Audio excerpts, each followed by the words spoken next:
各位爸爸媽媽，大家好啊！我係 Miss Carol，一個香港嘅幼稚園英文老師。我教咗小朋友廿幾年，由第一日我返工開始，我就堅持只係同小朋友講英文，就算佢哋用廣東話問我問題，我都當唔識。點解要咁樣呢？理由好簡單，因為我唔想佢哋知道我識講廣東話咯。有啲小朋友佢哋好叻，佢哋嘗試試探我喎，佢哋會用廣東話問我：Miss Carol，你識唔識講廣東話㗎？你講廣東話啦，我會瞪大個眼望住佢，然後渣渣低低皺下眉頭。I don't understand，咁佢哋就冇我符㗎喇。如果我唔堅持，我同佢哋講咗廣東話一次，佢哋以後就會依賴咗同我講廣東話噶啦。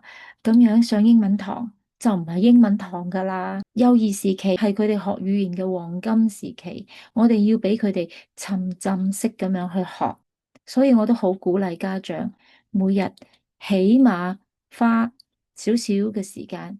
係用全英語同小朋友講英文故仔，學語言係完全要沉浸喺一個環境嘅，就好似我哋學游水，一定要落水咁樣，我哋唔落水係學唔到游水嘅。第二，我想佢哋用英文去思考。當我攞起一張圖係一隻貓，我唔希望佢哋喺個腦仔嗰度諗咗貓先，然後就翻譯成英文。仲有啊，我一定要俾佢哋知道，呢一個空間只能夠講英文，唔容許佢哋講廣東話嘅。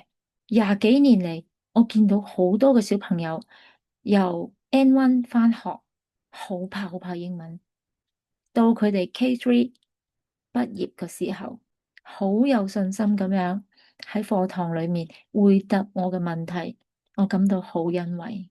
有個家長直頭同我講：我個女啊，而家夜晚瞓覺發夢都講英文啊！你係咪都想呢一個畫面發生喺你嘅小朋友身上？揾一個特定嘅時間，同佢只係講英文啦。我哋會將佢哋嘅潛力逼出嚟，佢哋要同我講嘢，一定要用英文。大家會發覺佢哋係做得到嘅，我哋要相信佢哋。今次我就分享到呢度，我哋下次再見啦，拜拜。